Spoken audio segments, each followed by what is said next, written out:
recording.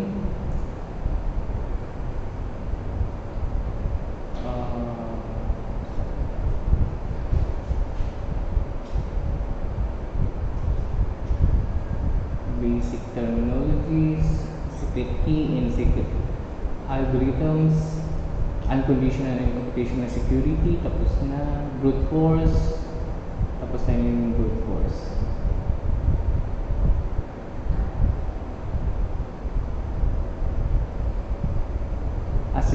Symmetric cipher using the key, then blocks and string ciphers, tapos na rin yan, DES, then avalanche effect, tapos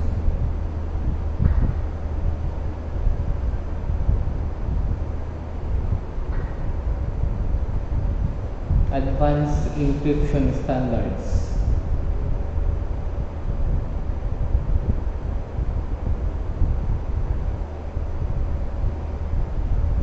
Tapos na to. Asymmetric cipher, private secret single key, cryptography, done na rin.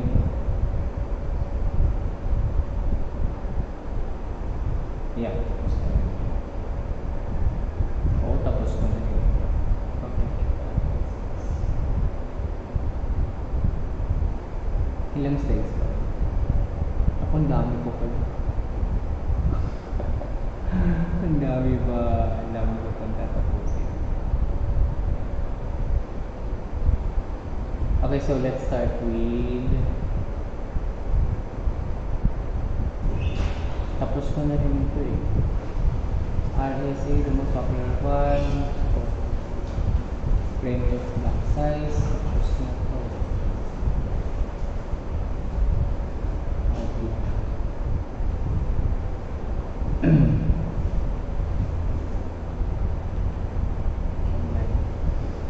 Mic up? Wala. Yun, yung mic up po. Okay. Okay, dito lang tayo. So, confidentiality and authenticity. So, symmetric cipher shared key problems and plain text has to be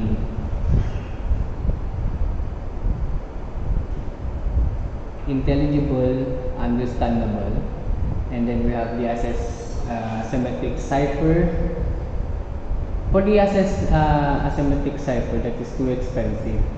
The plain text has to be intelligible and understandable, same as the symmetric cipher, and the desirable to cipher on a much smaller size of data, which uniquely represent the long message.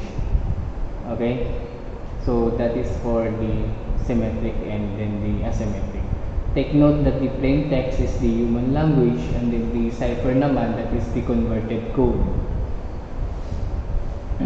or yung secured message, that is the cipher.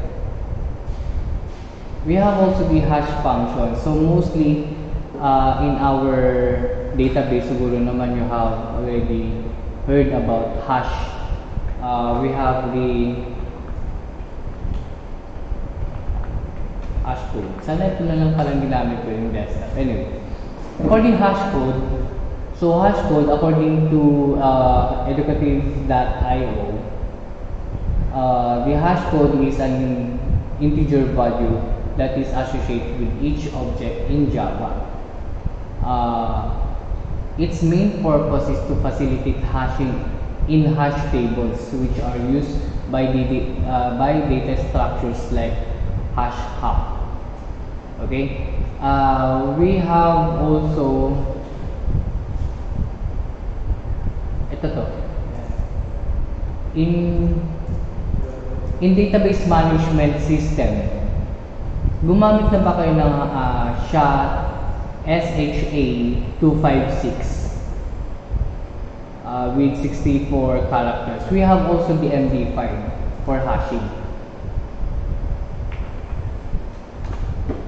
If you still remember in your database management system, If you want to encrypt or to protect your password, you will be using the MD5.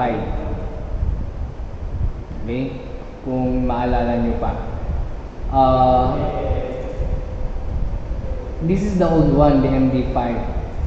We have a new algorithm, which is the SH256. So it's up to you if you want to use the MD5 or you want to use the SHA-25. Like for example, MD5, PHP, encrypt. Yan. Okay, let's try to this. Ayan, ito yung sinasabi ko na, sorry. This is one of the method for hashing. Kala ko hindi siya naka-hash yan. Like for example, in our plain text, that is hello. And then the MD5, which is the hashing, one of the method of hashing is using the MD5 method. You will convert this one, the plain text, to ciphertext. Ito na yung converted ciphertext niya. Okay? So that is an example. I don't know kung meron pang kung meron pang SHA-1 or okay. So meron tayong SHA-1 encrypt. So let's try this one. Yan. This is hashing din, okay? So you it's up to you if you want to use the MD5, pero that is the old way or old method of hashing. Marami na kasing gumagamit ng hash file.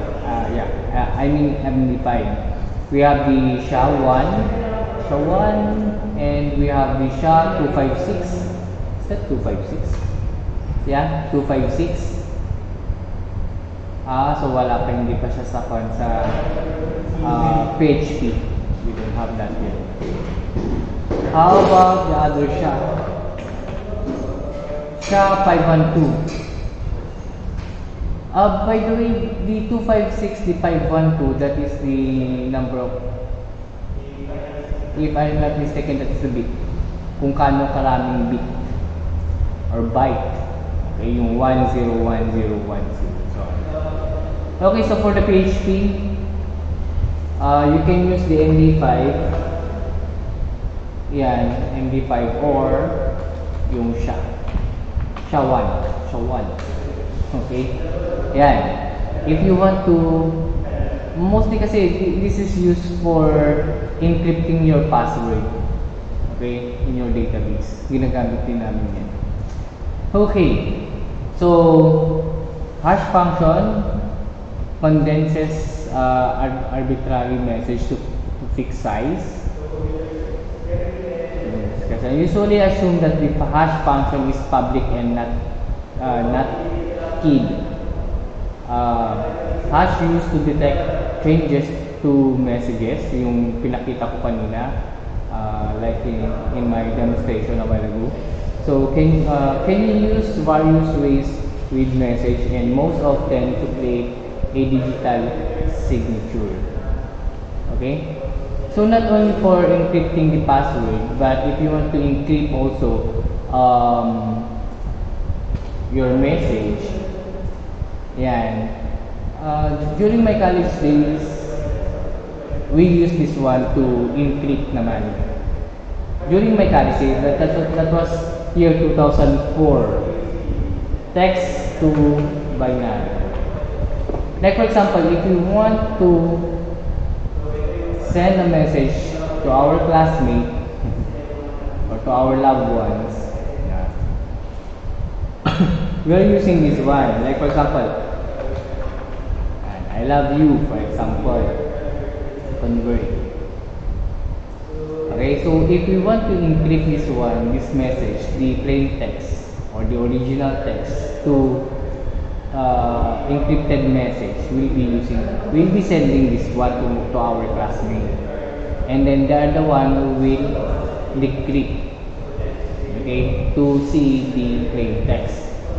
Okay, yun. And you can use also the hash if you want. Yan.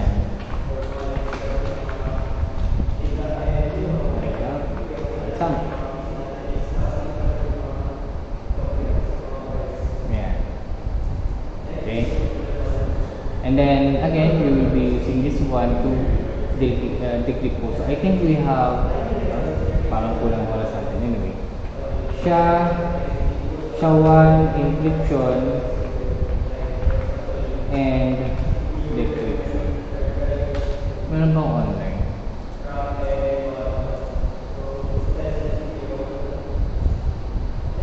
Ito, encrypt or decrypt. For example, if we want to decrypt this one, paste lang natin dito. Decrypt. So, hopefully makuha niya yung I love you. Okay? I love you. So, you can use some websites to encrypt or decrypt. Next. So, hash function and digital signature. In some ways, they are different. For the hash functions kasi, we'll be using this yung codes. But for the digital signature, based on the word signature, which is the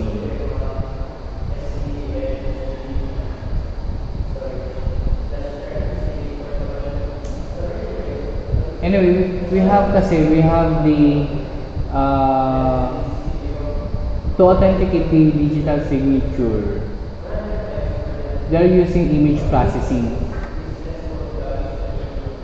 Pero wala dito. Anyway, that is for the digital signature. Next, madami pa. Pasin ko lang. Requirements for hash function.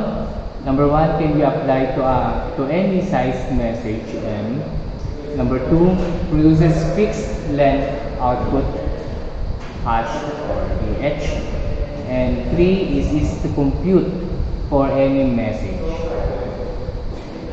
And 4, given the hash or H is invisible to find X, ST, or the one-way property.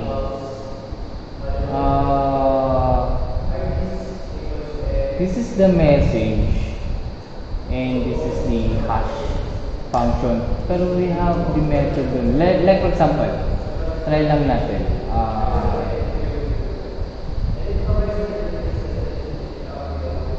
Try lang natin. Dito na lang. When we say I, capital I, the hash, di ba ang dami? One character is equivalent to many characters when encrypted. CA73 and so on the like. CA73.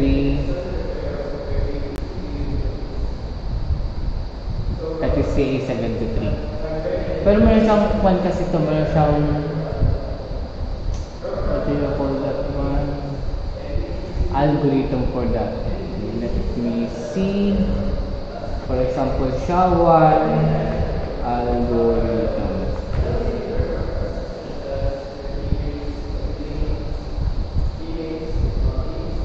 Natin yung algorithm na ginamit.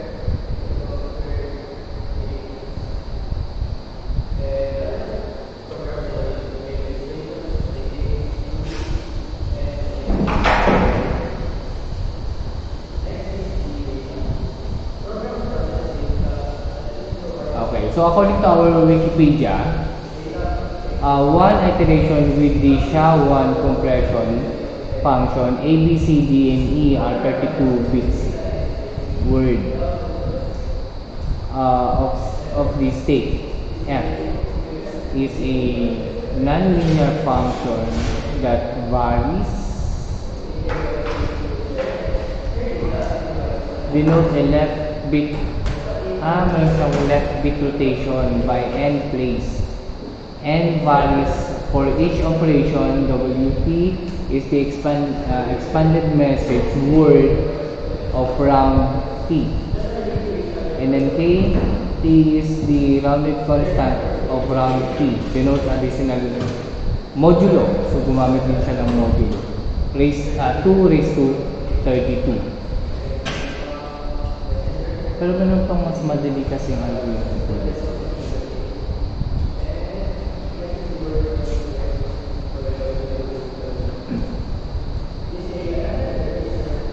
Okay, let's see. Try natin ulit yung data.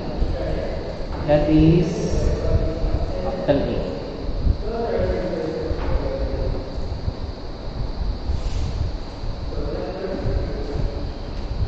(6D, CD, 4, CE, 23). Ano yung A kasi?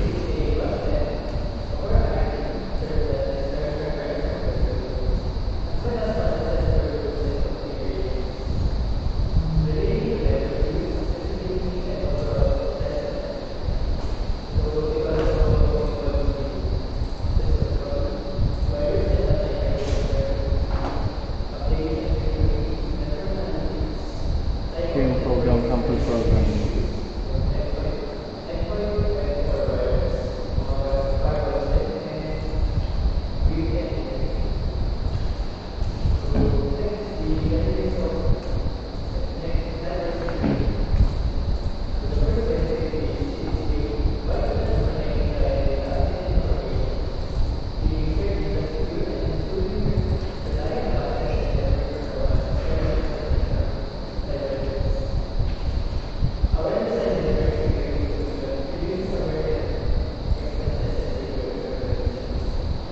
Anyway, so hindi ko siya makita. For hashing kasi, we have different algorithms that you can use. So, hinahanap ko yung mas madali sanang part. Anong term na yun?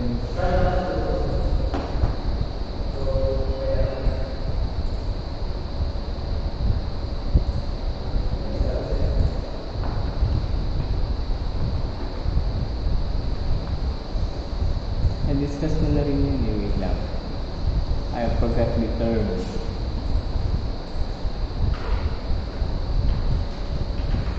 Swapping. Cipher.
Okay, so this is an example of encrypting. They call it swapping. Like for example, if we say A, if it is encrypted, that is K. Pag encrypted siya.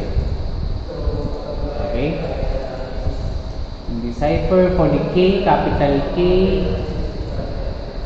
capital K is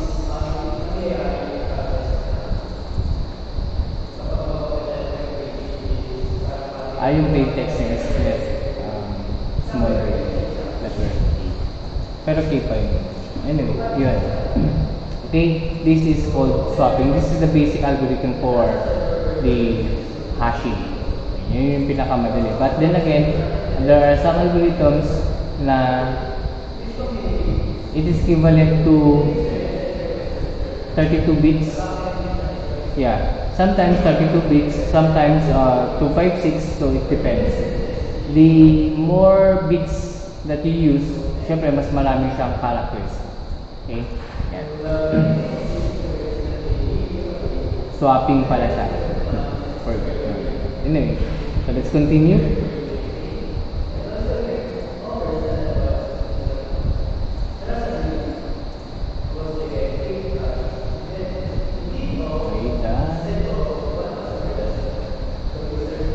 So birthday problem. So how many people do you need to, or so, how many people do you need so that the probability of having two of them share the same birthday is greater than 50%? Question. And then a random sample of n number birthdays input taken from the k, which is 365, and output kn raised to n total number of possibilities kn. This is the range. This is the maximum number kasi plus 1 possibilities without duplicating birthday. Probability of non-repetition.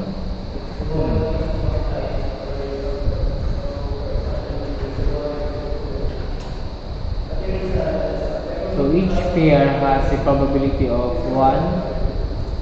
1/2000 of having same output.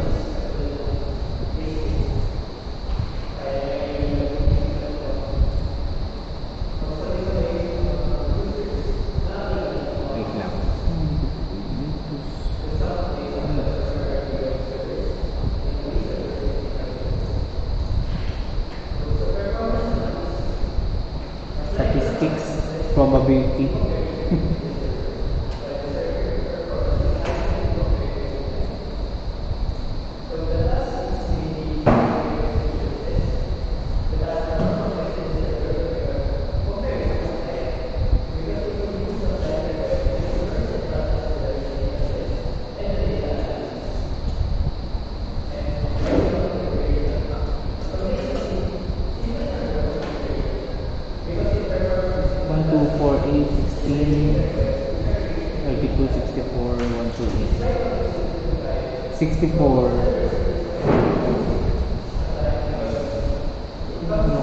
Anyway, let's skip na lang yung birthday problem.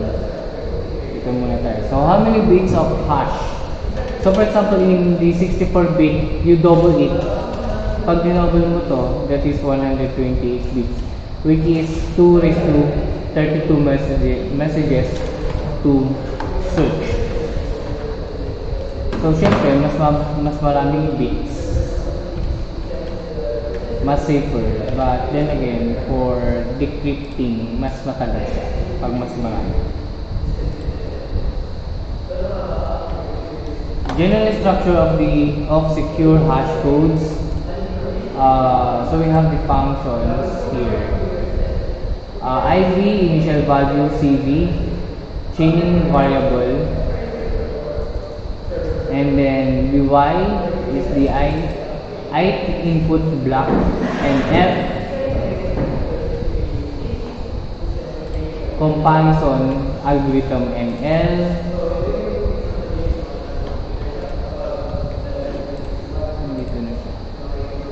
the number of input blocks, and N length of hash codes, and B is the length of input block. So ang daming terminology. So, iterative compression function, each F is collision resistant, so it is the resulting hashing. So, for example, we have the initial value now here. So, it will pass through the F, which is the compression algorithm. So, you will be using some of the algorithms, pwedeng swapping if you want. Yan. And then we have also the Y. This is the input blocks. Yung papasok doon sa mga functions natin. And then we have the CV, which is one of the output of our first function. This is the chaining variable. And then by putting another input block again using ito yung the Y, which is the input block. and then put another function so that you will be having the hash code. Pero nasa yung ayun. So length of input block, this one, length of input block, that comes to with our input block. If you will imagine, it's per block. Kaya yung one character is equivalent to, wait lang, let me check. So for example, itong 6, try lang natin. So how many bits yung 6?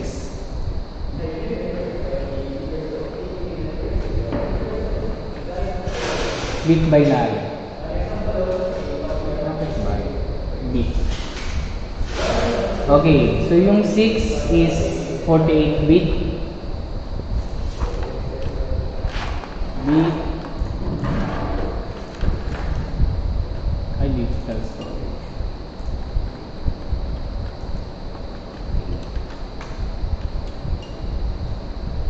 Kasi meron tayong digital computing for this one.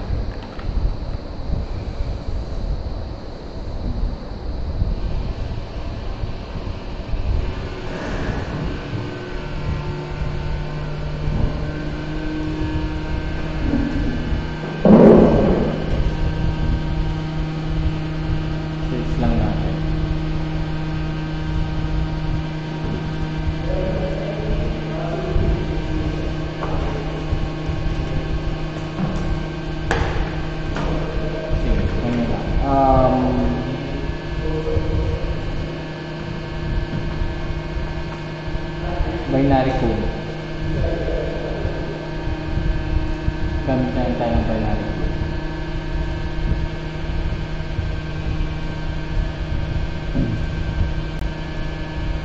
Happy din yan guys. Pala yan. So for example here, I have a question. In one byte, how many bits are there in one byte? Anyone from the class? Anyone? Ilang byte ang ilang bit ang nasa isang byte? 8, sir. 8. Jet. So here, 1, 2, 3, 4, 5, 6, 7, 8. Kung makita nyo, for the character A using the binary code, yung one character is equivalent to 1 byte. Tama? 1 byte. So, ibig sabihin dito, so this is 1 byte na, which is equivalent to 1 byte, 8 bits. Sorry. 8. So 1, 2, 3, 4, 5, 6, 7, 8, 9, 10, 11, 12, 13, 14, 15, 16, 17, 18, 19, 20, 21, 22, 23, 24, 25, 26, 27, 28, 29, 30, 31, 32, 33, 34, 35, 36, 37, 38, 39, 40. 40 characters. Kapag meron tayong 40 characters, okay, so 40 characters kasi times 8, yung 1 character is equivalent to 8 bits. Tama? So times 8. So we have 320. So this is 320, which is mas marami for the hash. Okay? For the MD5, pwede bang MD5? That is 40 characters. Ito naman, how many characters? 1, 2, 3, 4, 5, 6, 7, 8, 9, 10, 11, 12, 13, 14, 15, 16, 17, 18, 19, 20, 21, 22, 23, 24, 25, 26, 27, 28, 29, 30, 31, 32 lang. Okay? 32. Pag 32 siya, mas kokonti. Tama? So, 32 times 8, we have only 2, 5, 6. So, tama yung kanina. In our, here, ito kasi 64 bits eh. Needs at least 128 bits for the hash. Pero, for the MD5, yung chinek natin kanina, for the MD5, that's only 32. Tama.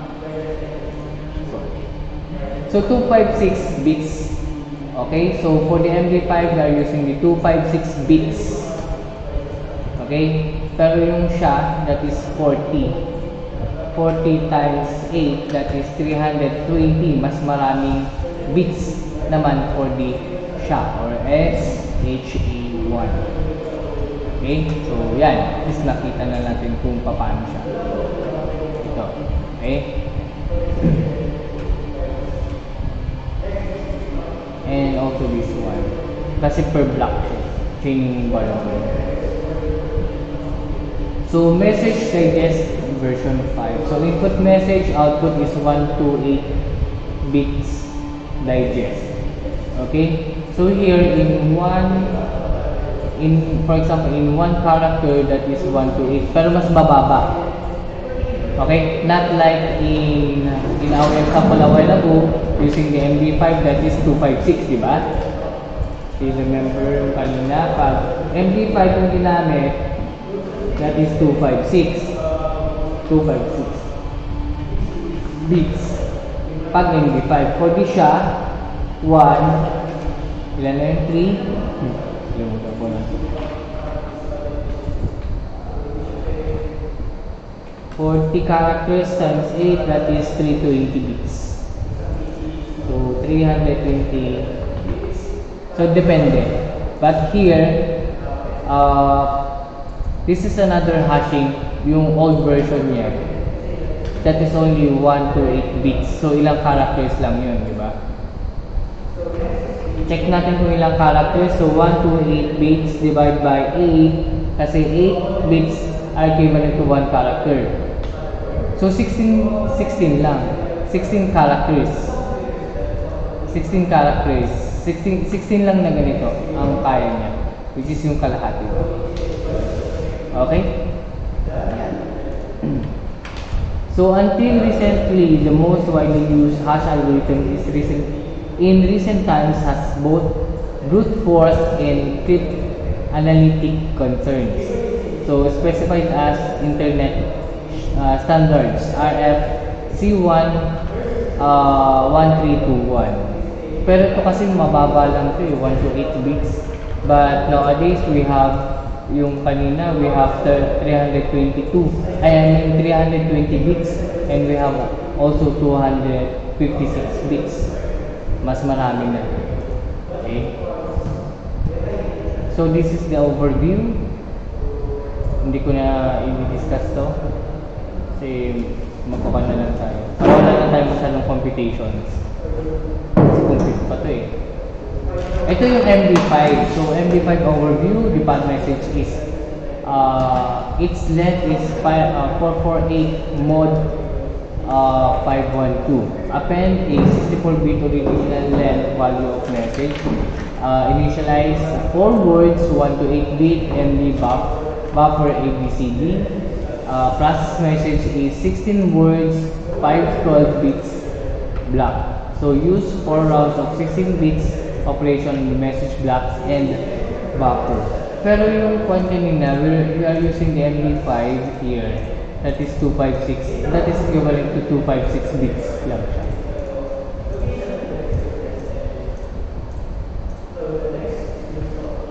Pero yung process message niya per block is 16 words or 512 bit. So mas mabilis. So add output of buffer input to form new buffer value. output hash value is the final buffer value. Yung dinemo kanina. Okay, so secure hash algorithms. Ito naman, meron pala tayong SHA.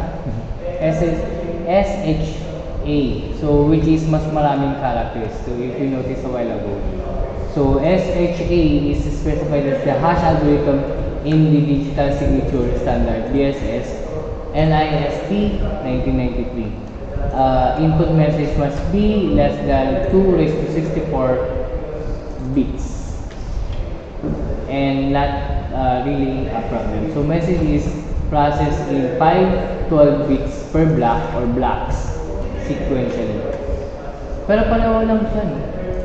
512 bits din naman ito eh. Pero 16 words. And message digest is 160 bits. We have also yung SHA-1, yung kanina. We used that a while ago, yung SHA-1. Versus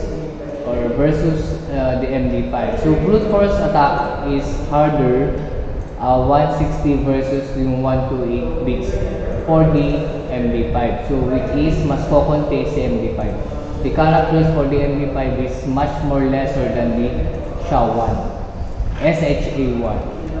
So a little slower than the MD5, 80 versus 64 steps. So both work well on 32-bit architecture. Both designed as a simple and compact core implementation. So cryptanalytic attacks. So the MD4/5 vulnerability discovered since its design, and SHA-1 is known until recent 2005 results raise concerns to its use of future applications because of the brute force. So again, for the brute force, it will try to combine all the characters to decode. Okay? To decrypt. Kung gusto nyo siyang i-decrypt, you will be using brute force. Okay? So you will be combining yung mga characters, all the possible combinations. Again, for the MD5, that is 256 bits, that is ilang characters na to? 32? 32 characters. But for the SHA, that is 4 characters.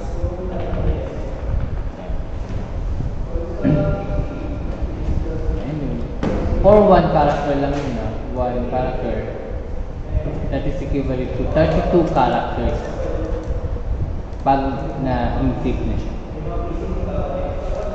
So, revised security hash standards, the NIST value has or have issued a version in 2002. Pero matagal na kasi. The adds 3 additional hash algorithms, the SHA-256 and SHA-384, and also the SHA-512, collectively called SHA-2. SHA-2.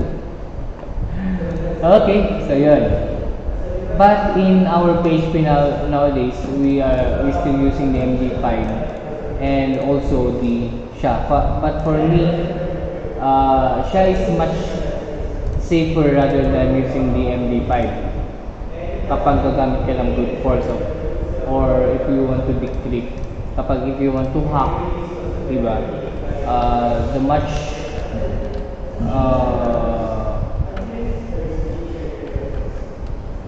The number of characters is more than, so mas mahirap siya ma-decrypt. Designed for compatibility with increased security provided by the AES cipher, structure and detail are similar to SHA-1. So hence analysis should be similar, but security level are rather higher. Pero madali na lang kasi natin i-decrypt siya. Anyway, if you have a knowledge on how to decrypt, backup slides, classical substitution cipher. So letters of the plain text are replaced by other letters or by numbers or symbols. Yung kanina, yung pa natin. Ito, kasi magandang replacement.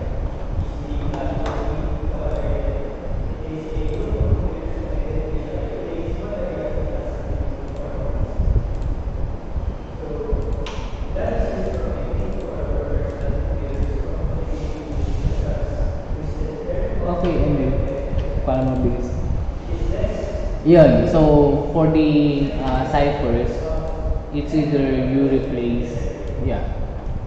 For encryption naman, you are replacing naman talaga. You will be replacing the plain text. For example, one character is equivalent to one character, or one character is equivalent to how many characters yung kanina. Pag MP5 naman, that is 32 characters equivalent. For the SHA-1, one character is equivalent to 40 characters or 320 bits. Okay. So plain text is viewed as a sequence of bits. Then substitution replacement plain text bit patterns with the ciphertext bit patterns. So meron siyang patterns din. Ito si Caesar cipher. Okay, Caesar cipher. So earliest known as substitution cipher replace each letter by third letter on. Example, meet me after the toga party. So that is PHHW, PhD, I blah blah blah blah blah. Oo, ginamit na nito. Sino si Caesar cipher. According to, gusto ko si Wikipedia. Ayan. So sabi doon, the third letter. So replaces each letter by third letter. So kapag E daw siya, that is equivalent to B. Kasi babalik siya ng 3 letters. 1, 2, 3. So that is B. Okay? Yan. Okay, so in cryptography, a Caesar cipher, also known as Caesar cipher, the shift cipher, Caesar's code or Caesar's shift is one of the simplest and most widely known encryption. Pero yun nga lang, for the Caesar cipher, if you notice, one character is equivalent to one character or 8 bits lang siya. Mas kokonti. It is a type of substitution cipher in which each letter in the plain text is replaced by a letter some fixed numbers of position down the alphabet. For example, with the left shift of 3, D would be replaced by E, and E would be replaced by B, and so on. So this method is named as after Julius Caesar. Who is Julius Caesar? Julius Caesar was the Roman general and the statesman and member of the first I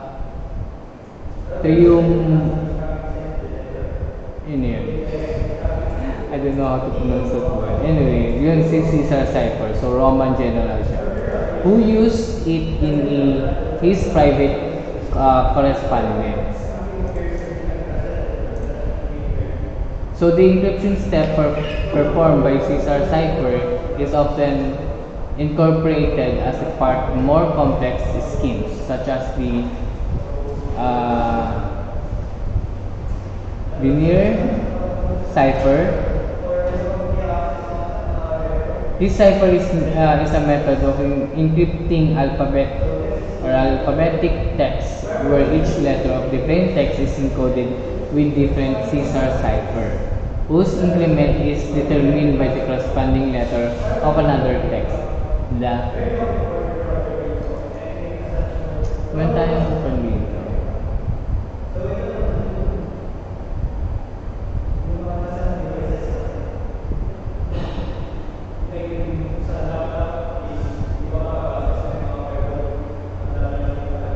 Okay. Ito yung ginamit niya ngayon. So, if if he had anything confidential to say, he wrote it in cipher. That is by changing the order of the letters of the alphabet, that not a word could be made out. If anyone wishes to decipher or decrypt this and get their meaning, he must be substitute the fourth letter of the alphabet, namely D for A, and so on and so forth. Pero ginamit ito ni Caesar Cipher, this code. Anyway, that is the history. Caesar Cipher defined transformation as A is equivalent to D, B is equivalent to E, C, and so on and so like. Ayan na.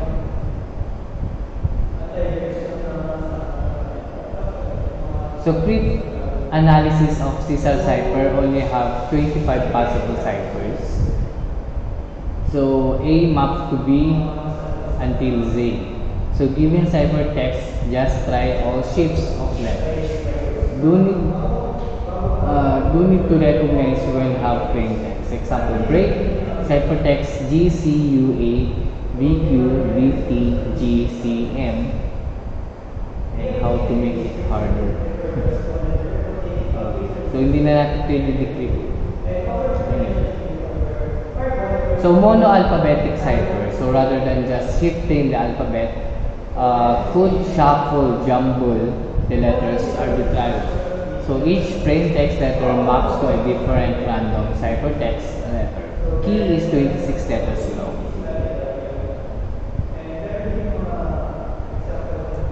This is the plain text, this is the cipher. Actually, I will not be giving you this activity kasi kung ano naman siya. So, in your exam by next week, it is actual. Pero, this is this is theory. So, I will not be giving you some theory, yung mga written exams. I will not be giving you some written exams. This is just for your information. So, I'll be giving you another exam. So, hindi ganito this is just for your information now. Anyway, mono-alphabetic cipher security. So, have a total of 26, not equal to 4 times 10 raised to 26. 10 raised to 26 keys. So, is that secure? Problem is language characteristics. So, human language are redundant. Letters are not equally commonly used. So, ito yung isa sa mga problems for the mono-alphabetic cipher security.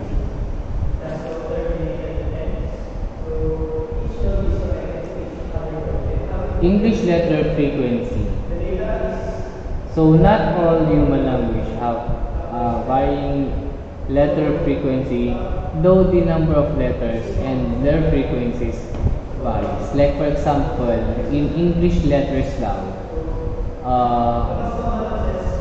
letter E is the mostly used, yung letter E, followed by letter T, and then followed by letter A, and so on and the like.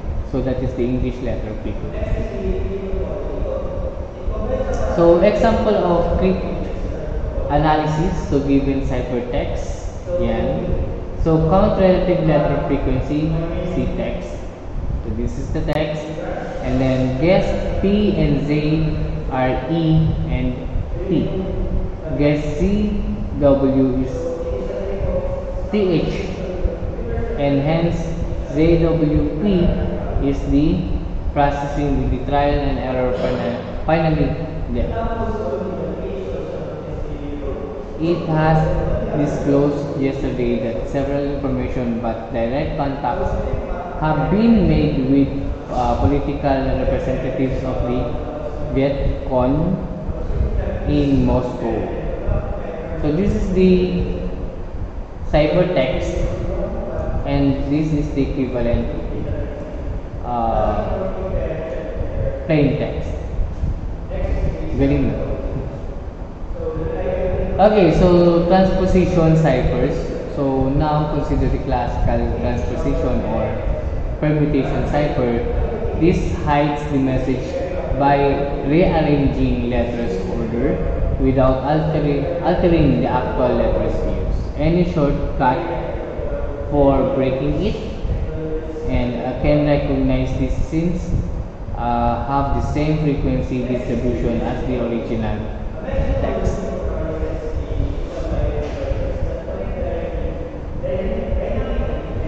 So rail fence cipher, so written message letters out diagonally over a number of rows. Then read off ciphers row by row. Example, write message out as yan, M-E, M-A-T-R-H, and so on. Like. So see, the given cipher text is M-E, M-A, T-R-H, and so on. Magkakaiba kasi yung mga ciphers dito.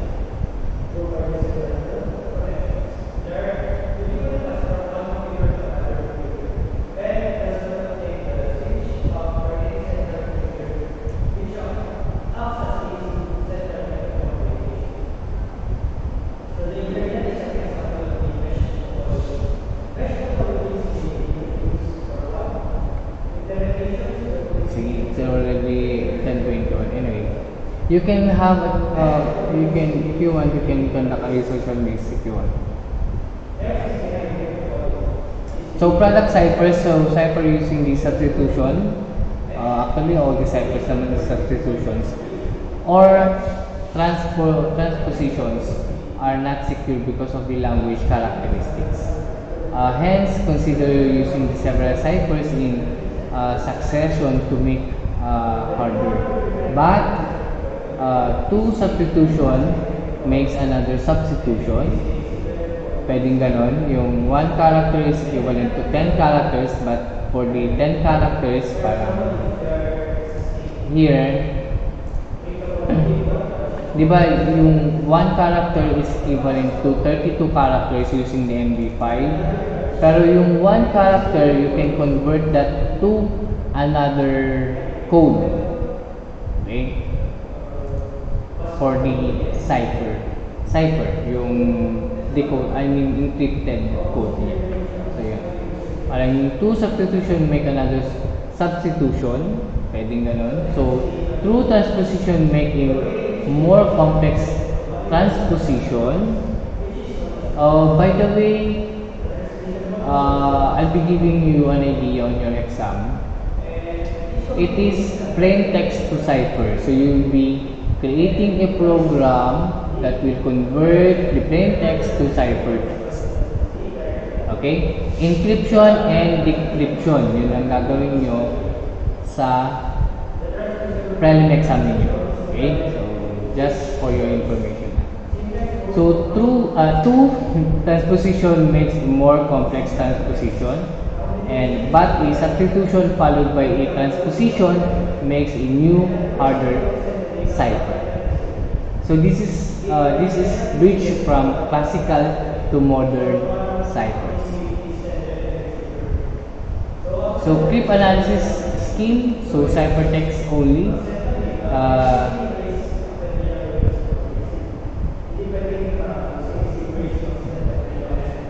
Exhaustive search until recognizable plain text. So need enough ciphertext. Known plain text. Secret may be revealed by spy time. The ciphertext plain text pair is obtained. So great for monoalphabetic ciphers. So choose plain text or choose in plain text. Choose text. Get encrypted. Pick patterns to reveal the structure of the key. Again, you will be creating your own algorithm. Bahala na kayo if you want to create your own algorithm, or you can use, mas maganda if you will create your own algorithm. Anyway, I'll be demonstrating naman that one next week Wednesday, so don't worry. Okay? So one time pad. So if a truly random key, as long as the message is used, the cipher will be secured. One time pad. Example, a random sequence of zeros and ones, XOR red to plain text. No repetition of keys. Pwede rin. So unbreakable, since the ciphertext bears no statistical relationship to the plain text. So for any plain text, it needs a random key for the same length. Harder to generate larger amount of keys. So have problems of safe distribution of one-time pad. Rotor machine. So before modern ciphers, rotor machines were most common complex cipher in use. Pero dito kasi meron din silang ginamit na, what is this one? Yan, rotating disk with Caesar cipher. Rotating disk. We have also the rotor machine to decrypt and encrypt the message. So widely used in World War II. Yan, ginamit sa World War II. So German, Enigma, Allied, Japanese, Purple. So implemented a very complex varying substitution for the cipher. Gumawa pa sila ng rotor machine for the cipher. Substitution permutation cipher. Substitution permutation SP networks. So modern substitution to transposition product cipher. This form the basis of modern block ciphers. So substitution to key or permutation networks are based on the two primitive cryptographic operations. So we have the S box and then we have the P box. Provide confusion and diffusion. Konti na lang. Confusion and diffusion. So cipher needs to be completely obscures statistical properties of original message. So a one-time pad does this, and more practical, Shannon suggested S to P networks to obtain. Diffusion dissipates statistical structures of plain text over block of ciphertext. And then confusion makes relationship between ciphertext and key as complex as possible.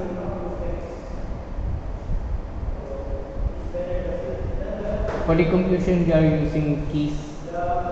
We have already discussed to you what are the keys and so on. For the diffusion naman, they are using block. For the diffusion, that is plain text, structure of plain text. Confusion is between ciphertext and key. Yan. Bit permutation 1 to 1. Ito yung per bit niya kasi yung 32. Like for example 32 bit. Pero konti lang ito eh. Anyway. Yan. They are using swapping. Pag sinap na nila, then it will get, sige, discuss ko na lang siya. Using this one, yan, code na lang. So, using the bit permutation kasi, you will swap a certain bit. Okay? Certain bit. Basta i-swap lang niya yun. Like for example, kuha na lang tayo ng letter A. Sige, si letter A. Kasi si letter A naman na lang dito. So, letter A is equivalent to, yung first niya is yung 7. Diba? 7. So, kunin lang niya dito si number 7, ito. So, imbis na 0, 0 pa rin naman siya, right? Yung 1, 0, 1, and so on. Basta isa-swap lang niya yung mga bits. Okay? Or i-randomize niya yung bit code to create or to generate another bit or character. Okay? So, yun. Saan yun? Ito siya. That is bit permutation.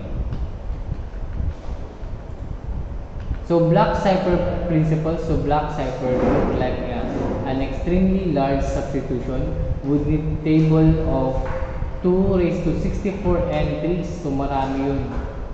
Parang, yaman. 2 raised to 64, maraming zeros yan. So, 2 and 64 zeros. Entries for a 64-bit block.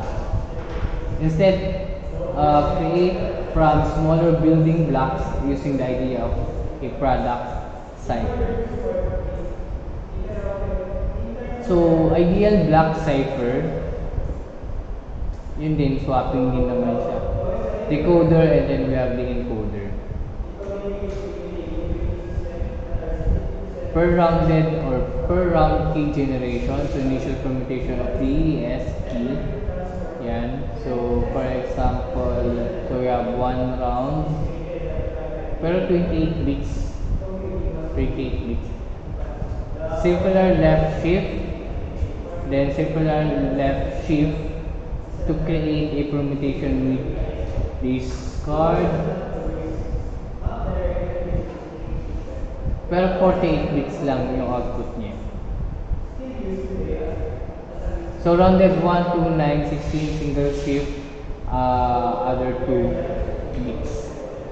This is for the keys, yung round key generation. But nowadays kasi meron ng iba't ibang key generations that we can use. And then the death round, so 1 round encryption. Ano ba ito? This is permutation of the S key. This one is the encryption. Ginamit kanina is 28 bits, but this one we have 32 bits. Siyempre, if we have 32 bits, so we have also 32 bits as the output.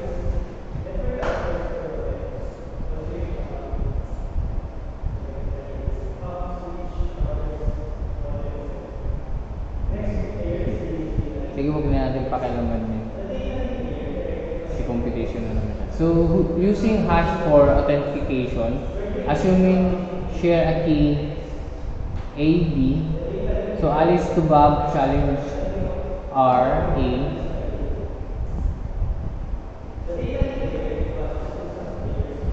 Anyway, so Bob to Alice MD K AB slash R. Saki kasi ito eh. So Bob to Alice R. All you need to compare the MD results.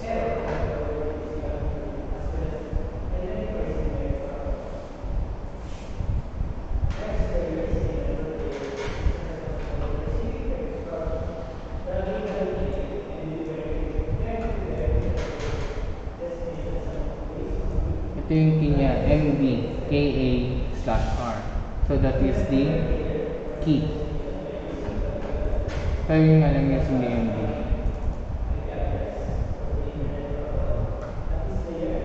Using hash to encrypt, so one-time pad with K, complete bit streams using MD and K.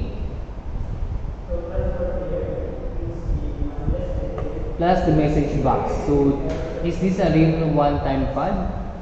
Add a random 64-bit number, aka 1B. Pero meron kasi tayong key, we have the message key generator.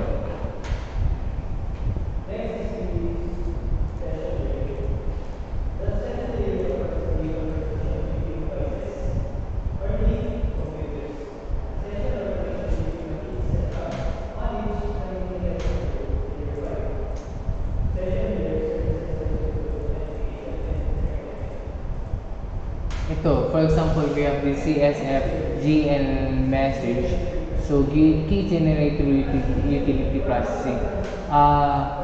Though we have cryptographic messages, marami na tayong cryptographic messages that you can use for encrypting and decrypting. So, marami na kasi itong mga ganyan. Like for example, the IBM. Yan, meron silang CSF, GNN message, key generator utility, and so on.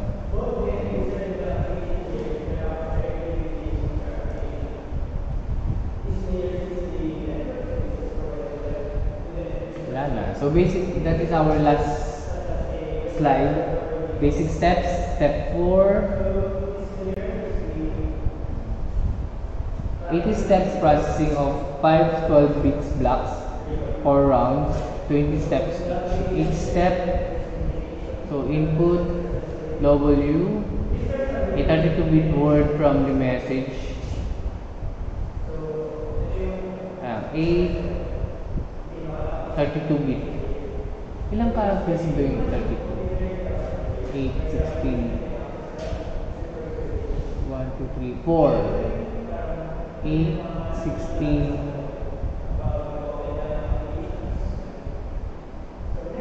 tama, 4 characters. 4 characters. 32-bit. Okay, example dito. Bilangin natin 1, 2, 3, 4, 5, 6, 7, 8. That is 1 character. Another 8. That is 16-bit 2 characters. Okay, example lang.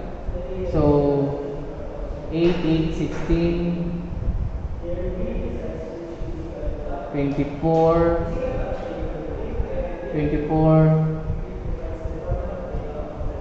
32. Tama, 4 characters. 4 characters. So, 4 characters is equivalent to 32-bit. Yan, 32-bit. Constant, ABCDE, current MB, ganun din. This is for the hashing, and then, for example, output, ABCDE, and UMB. Okay, so that's it. So stop recording.